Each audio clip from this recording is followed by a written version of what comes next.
नमस्कार बच्चों, मैं डिम्पल सैनी फिर से लेकर आई हूँ आपके लिए हिंदी की ऑनलाइन क्लास। तो आप सभी का हार्दिक अभिनंदन करती हूँ। बहुत बहुत स्वागत है आपकी इस कक्षा में।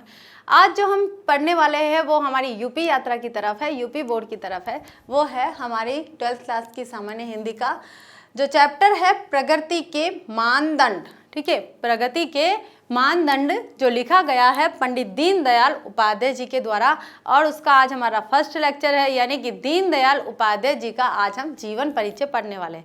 जितने भी पाठ पढ़ेंगे हम, उसमें जो हमारा फर्स्ट लेक्चर होगा वो हमेशा या तो कवि परिचय या फिर लेखक परिचय के रूप में होगा। और लेखक और कवि परिचय आपको हाथों हाथ याद हो जाना चाहिए। आपकी बात के लिए कुछ नहीं छोड़ना है हमें, क्योंकि बाद में बहुत सारा कार्य करना है हम लोगों को। तो देखिए, हम जो पढ़ने जा रहे हैं वो पंडित दीनदयाल उपाध्याय जी का जीवन परिचय। देखते हैं उन्होंने अपने जीवन में कौन कौन सी उपलब्धियां प्राप्त करी है, कौन कौन से कार्य करे हैं, साहित्यिक क्षेत्र के अंदर उनकी जो देन है वो क्या क्या है, उनकी प्रमुख कृतियां कौन कौन सी है, जन्म स्थान, जन्म कहाँ हुआ, सम्मान, पत्रिकाएं, संपादन, बहुत सारी चीजें होती है एक लेखक और एक कवि के रूप में, जो उनकी उपलब्धियों को लेकर लिखी जाती है, उनके चारित्रिक विशेषताओं को लेकर लिखी जाती है, उनके सामाजिक देन को लेकर लिखी जाती है। तो लेखक, जो भी लेखक अभी तक हमने जो पढ़े हैं वो बहुत सी उपलब्धियों को लेकर अपने जीवन में उतरे थे। ठीक है, और उन्होंने अपने लक्ष्य को कहीं हद तक पूरा भी किया है। और आज हम धन्य है कि ऐसे महान लेखकों को आज हमें पढ़ने का मौका मिल रहा है। हम बहुत भाग्यशाली है। तो देखिए, चलते हम हमारा भाग्य और आजमाते हैं पंडित दीनदयाल उपाध्याय जी के रूप में, तो उनके जीवन परिचय को पढ़ने के रूप में। तो चलते हम पंडित दीनदयाल उपाध्याय जी। देखिए, ये रहे पंडित दीनदयाल उपाध्याय जी। देख लीजिए तस्वीर। बार बार मौका नहीं मिलता है हमें ऐसे महान लेखकों को देखने का, उनका परिचय पढ़ने का, उनके बारे में जानने का। तो जो अवसर मिलता है उसे हमें सदुपयोग करना चाहिए, उसे बखूबी समझना चाहिए, आत्मसात करना चाहिए, हमें बहुत मन से पढ़ना चाहिए। ठीक है, तो चलते हम हमारे जीवन परिचय की तरफ। यह है पंडित दीनदयाल उपाध्याय जी। ठीक है, संक्षिप्त परिचय के रूप में उनका जो जन्म हुआ था वो हुआ था 25 सितंबर 1916 ईस्वी को। कहाँ हुआ था? नगला चंद्रभान, मथुरा के अंतर्गत हुआ था। ठीक है, यानी कि ये भी कहाँ के है? उत्तर प्रदेश के। ठीक है, कहाँ? 25 सितंबर 1916 ईस्वी में नगला चंद्रभान, मथुरा, उत्तर प्रदेश में इनका जन्म हुआ था।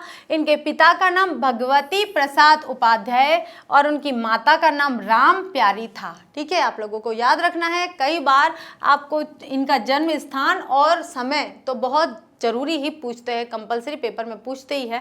ठीक है, उसके बाद माता पिता के बारे में अगर आप जीवन परिचय लिख रहे हैं और जिनके माता पिता का वर्णन दिया हुआ है तो आपको लिखना चाहिए, ये होना चाहिए कि आप लिखते हैं तो अच्छी बात है ये। ठीक है, उसके बाद इन्होंने देखिए संपादन किया है, 2 पत्रिकाओं का संपादन किया है।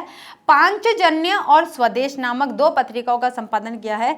लेखन विधा के अंतर्गत उन्होंने निबंध, उपन्यास और काव्य, ठीक है, उन्होंने देखिए कविताएं भी लिखी है, उपन्यास भी लिखे हैं और निबंध भी लिखे हैं। तो 3 विधाओं के अंतर्गत उन्होंने अपने साहित्य की रचना की है। भाषा में देखिए तो कौन सी? जन प्रचलित आम बोलचाल की भाषा का प्रयोग किया है, जिसमें साधारण मनुष्य उनकी रचनाओं को पढ़कर सहज समझने योग्य जो भाषा है उसको आत्मसात कर सकता है। यानी कि जो भी पढ़ेगा उसको आसानी से समझ में आ जाएगा कि यहाँ पर जो पंडित जी कहना चाह रहे थे वो क्या, उनका उपलक्ष्य क्या है, उनका उद्देश्य क्या है। ठीक है, आगे देखिए उनकी जो शैली है, उनकी रचना शैली जो है वो है विचारात्मक, विवेचनात्मक एवं आलोचनात्मक। उन्होंने उनकी निबंध शैली जो है वो है, एक तो विचार प्रधान निबंध लिखे हैं उन्होंने, एक विवेचन प्रधान लिखे हैं, और नंबर 3 का जो है वो आलोचनात्मक निबंधों की उन्होंने रचना करी है। उनकी रचना, साहित्यिक रचनाओं की जो शैली है वो विचारात्मक, विवेचनात्मक और आलोचनात्मक, ये 3 शैलियों के अंतर्गत इनके साहित्य है। ठीक है, प्रमुख रचनाओं में देखिए सम्राट चंद्रगुप्त, शंकराचार्य की जीवनी, एकात्म मानववाद, भारतीय अर्थनीति, दशा और दिशा, ये पूरी एक रचना है। यानी कि यहाँ प्रमुख रचनाएं कौन कौन सी है? सम्राट चंद्रगुप्त, शंकराचार्य की जीवनी, एकात्म मानववाद और भारतीय अर्थनीति, जिसमें उसकी दशा और दिशा दोनों की स्थिति में इसका यहाँ वर्णन किया गया है। अंत में उनकी मृत्यु देखिए, मृत्यु कब हुई थी? 11 फरवरी 1968 ईस्वी में उनकी मृत्यु हुई थी। ठीक है, यानी कि 25 सितंबर 1916 में तो इनका जन्म हुआ था और 11 फरवरी 1968 ईस्वी में मृत्यु हो गई, यानी कि यहाँ इनका जीवन समाप्त हो गया था। आगे देखिए उनके विचारों में, दीनदयाल उपाध्याय का जन्म 25 सितंबर 1916 ईस्वी को उत्तर प्रदेश राज्य के मथुरा जिले के नगला चंद्रभान गांव में हुआ था। अब इस गांव को पंडित दीनदयाल उपाध्याय धाम के नाम से जाना जाता है। देखिए एक धाम बना दिया गया है। ये जो गांव था कौन सा, नगला चंद्रभान, जो मथुरा राज्य में है ये, ठीक है, मथुरा जिले में है, मथुरा जिले के नगला चंद्रभान गांव में है। अब उस गांव को नगला चंद्रभान नहीं कहा जाता है, अब कहा जाता है पंडित दीनदयाल उपाध्याय धाम कहा जाता है। ये एक तीर्थ धाम बन गया है ना, नाम से जाना जाता है। इनके परदादा का नाम पंडित हरिराम उपाध्याय था, जो एक प्रख्यात ज्योतिषी थे। इनके पिता का नाम भगवती प्रसाद उपाध्याय तथा माता का नाम राम प्यारी था। ठीक है, आगे चलते हैं हम इसी की कड़ी में। इनके पिता जलेसर में सहायक स्टेशन मास्टर के रूप में कार्यरत थे और माँ बहुत ही धार्मिक विचारधारा वाली महिला थी। इनके छोटे भाई का नाम शिवदयाल उपाध्याय था। दुर्भाग्यवश मात्र 2.5 वर्ष के ही थे तभी इनके पिता का असामयिक निधन हो गया था। जब पंडित दीनदयाल उपाध्याय जी मात्र 2.5 वर्ष की अवस्था के थे तभी इनके सिर से पिता का साया हट गया था, यानी कि उनके पिता की असामयिक मृत्यु हो गई थी। ठीक है, इनके बाद इनका परिवार राजस्थान राज्य के जयपुर जिले के ग्राम धनकिया में इनके नाना के साथ रहने लगा। यानी कि इनका जो ननिहाल था, ननिहाल कहेंगे, यानी कि माता के जो पिता का जो घर होता है उसे ननिहाल कहा जाता है। उनका ननिहाल कहाँ था? राजस्थान राज्य के जयपुर जिले के धनकिया गांव में इनका ननिहाल था और वे वहाँ ही आकर फिर रहने लग गए, क्योंकि उनके पिताजी शांत हो गए थे, उनका स्वर्गवास हो गया था, तो वो अपनी माता के साथ अपने ननिहाल में रहने लगे। यहाँ परिवार दुखों से उबरने का प्रयास ही कर रहा था कि तपेदिक रोग के इलाज के दौरान इनकी माँ 2 छोटे बच्चों को छोड़कर संसार से चली गई। अब देखिए क्या हुआ भाई, पहले तो पिताजी इस दुनिया से चले गए, अब जब ननिहाल में आ गए तो उनकी माता ने भी उन दोनों छोटे बच्चों को छोड़कर स्वर्ग की ओर प्रस्थान कर लिया, यानी कि वे भी मृत्यु को प्राप्त हो गई। अब उनके सिर से माता और पिता दोनों का साया खत्म हो चुका था, यानी कि वे अनाथ हो गए थे। ठीक है, अब देखिए संघर्ष की स्थिति यहाँ से शुरू होती है उनकी। इनका मात्र 10 वर्ष की अवस्था में ही इनके नाना का भी निधन हो गया। अब जो थोड़ा बहुत आसरा था नाना का वो भी चला गया, यानी कि 10 वर्ष के होते होते नाना जी भी स्वर्ग सिधार गए। ठीक है, उसके बाद मामा ने इनका पालन पोषण अपने बच्चों की तरह किया। छोटी अवस्था में ही अपना ध्यान रखने के साथ साथ इन्होंने अपने छोटे भाई के अभिभावक का दायित्व भी निभाया। यानी कि अब क्या हुआ कि पंडित दीनदयाल जी बड़े थे और उनके एक छोटे भाई भी थे। अब यहाँ उनके पिताजी उनका साथ छोड़कर चले गए, उनकी माता चली गई और उसके बाद में उनके नाना जो थे वो भी, उनका भी स्वर्गवास हो गया। अब सारी जिम्मेदारी जो आई थी उनके मामा की तरफ से आई थी, यानी कि मामा ने उनका पालन पोषण किया। लेकिन मामा भले ही करते थे, लेकिन पंडित दीनदयाल जी ने छोटी उम्र में ही अपने भाई का रखरखाव करना सीख लिया था और अपनी जिम्मेदारी सीख ली थी, इसलिए वो अपने छोटे भाई के एक अभिभावक बनकर रहने लगे, यानी कि छोटे भाई को अपना पुत्र मानकर उसकी देखरेख करने लग गए। ठीक है, परंतु दुर्भाग्य से भाई को चेचक की बीमारी हो गई और 18 नवंबर 1934 को उसका भी निधन हो गया। बहुत ही पीड़ा सहन करी है पंडित दीनदयाल उपाध्याय जी ने। जितना संघर्ष और जितना दुख झेला है मुझे नहीं लगता किसी और ने झेला है। इतना माता पिता चले गए, नाना चले गए, अब जो एक सहारा था कि जो परिवार का एक सदस्य बचा था भाई, वो भी आज उनको छोड़कर चला गया है। ठीक है, 18 नवंबर 1934 को चेचक की बीमारी के कारण दीनदयाल उपाध्याय जी ने कम उम्र में ही अनेक उतार चढ़ाव देखा, परंतु अपने दृढ़ निश्चय से जिंदगी में आगे बढ़े। इन्होंने सीकर से हाई स्कूल की परीक्षा पास की। सीकर जो राजस्थान में ही है। जन्म से बुद्धिमान और प्रतिभाशाली दीनदयाल को स्कूल और कॉलेज में अध्ययन के दौरान कई स्वर्ण पदक और प्रतिष्ठित पुरस्कार प्राप्त हुए। इसका मतलब देखिए, इतने उतार चढ़ाव आने के बावजूद भी उन्होंने अपना दृढ़ निश्चय जो संकल्प था वो नहीं छोड़ा है, वो आगे बढ़ते रहे। वो पढ़ाई में बहुत ही माहिर थे।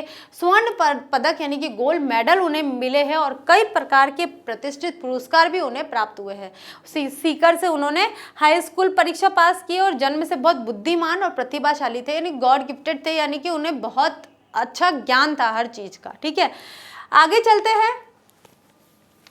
इन्होंने अपनी स्कूल की शिक्षा बिड़ला कॉलेज पिलानी, ठीक है, स्नातक की शिक्षा कानपुर विश्वविद्यालय के सनातन धर्म कॉलेज से पूरी की। इसके पश्चात अब यहाँ पर क्या हुआ, बिड़ला कॉलेज पिलानी जो चुरू में है, वहाँ से उन्होंने हाई स्कूल की परीक्षा पास की। उसके बाद में वे चले गए कानपुर यानी कि यूपी में फिर चले गए और कानपुर विश्वविद्यालय से सनातन धर्म कॉलेज से उन्होंने अपनी स्नातक यानी कि बीए की परीक्षा को पास किया।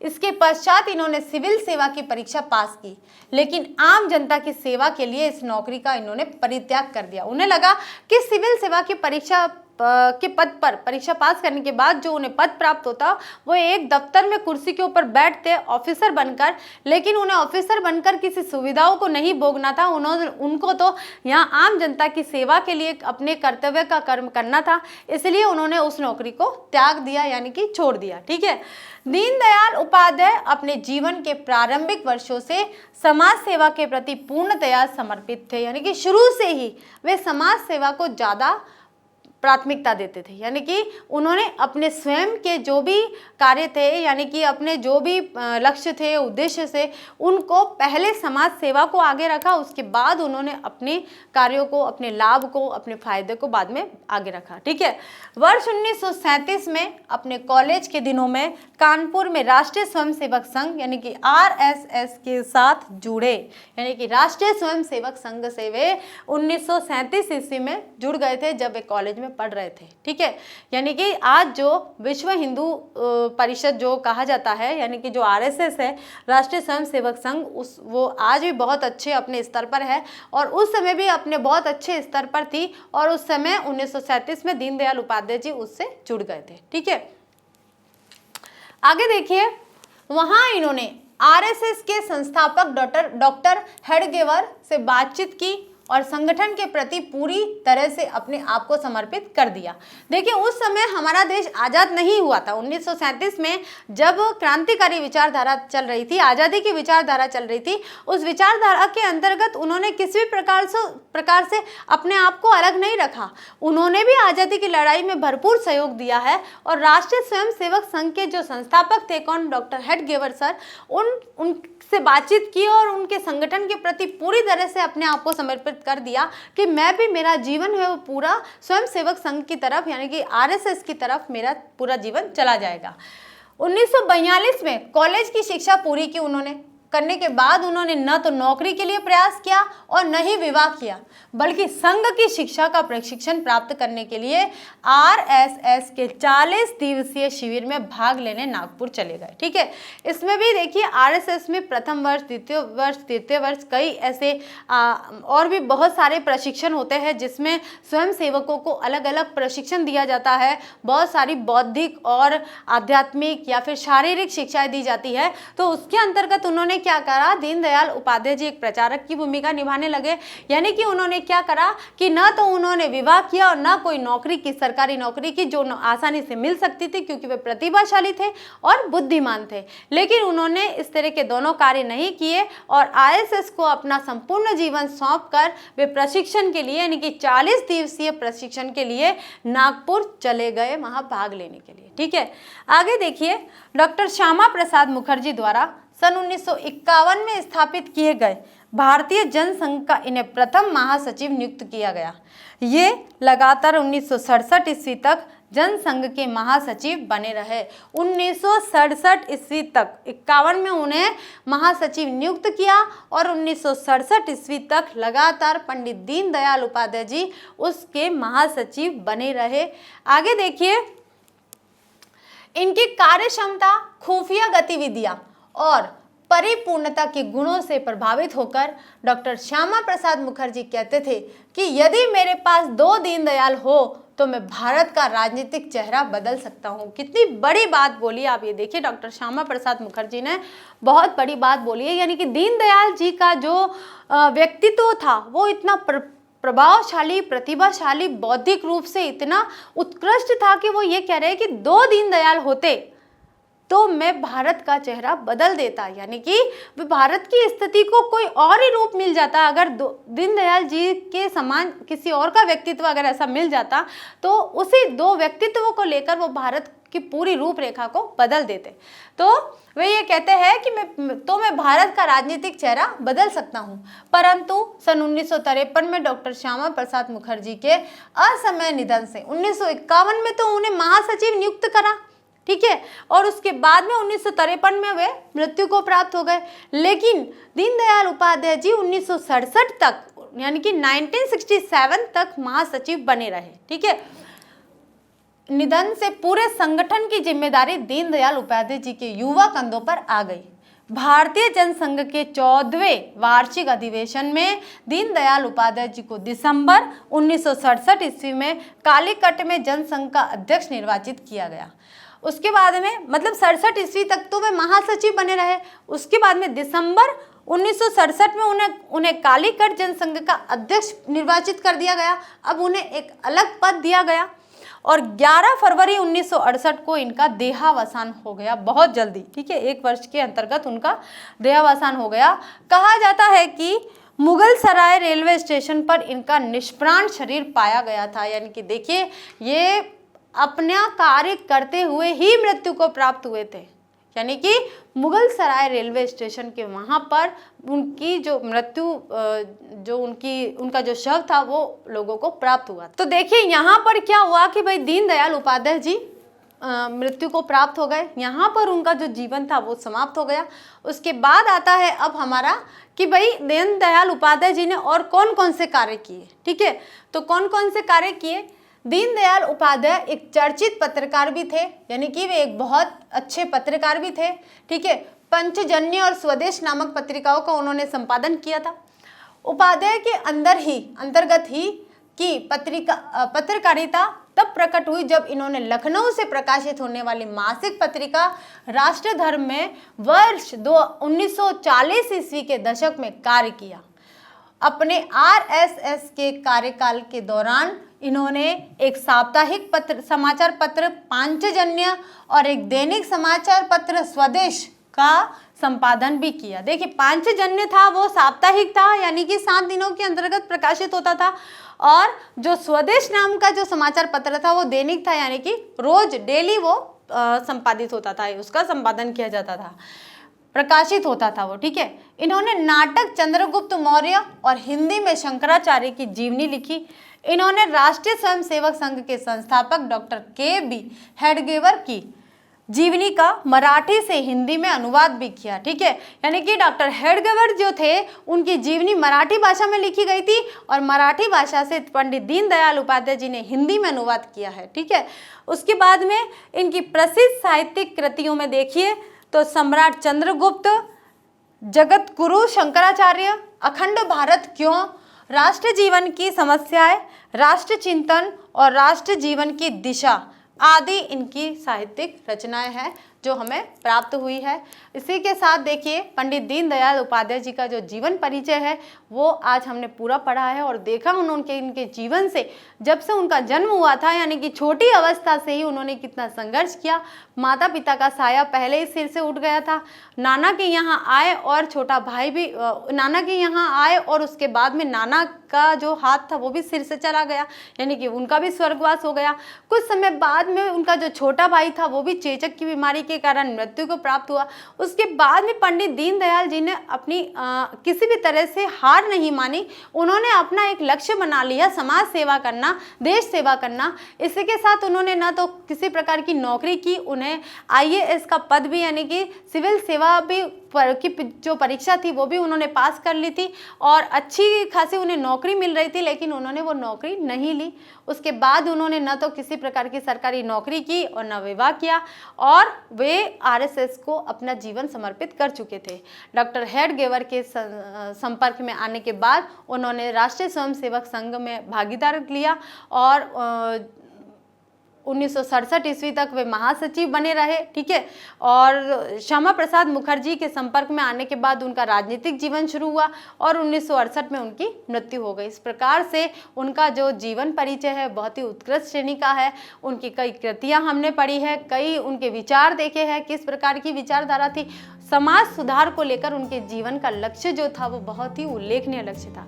तो इसी के साथ आज का हमारा जो फर्स्ट लेक्चर है वो समाप्त होता है पंडित दीनदयाल जी के जीवन परिचय को लेकर जो था। आगे हम लेकर आते हैं पंडित दीनदयाल जी का जो पाठ है प्रगति के मानदंड, वो शुरू करते हैं नेक्स्ट लेक्चर में। तब तक के लिए थैंक यू।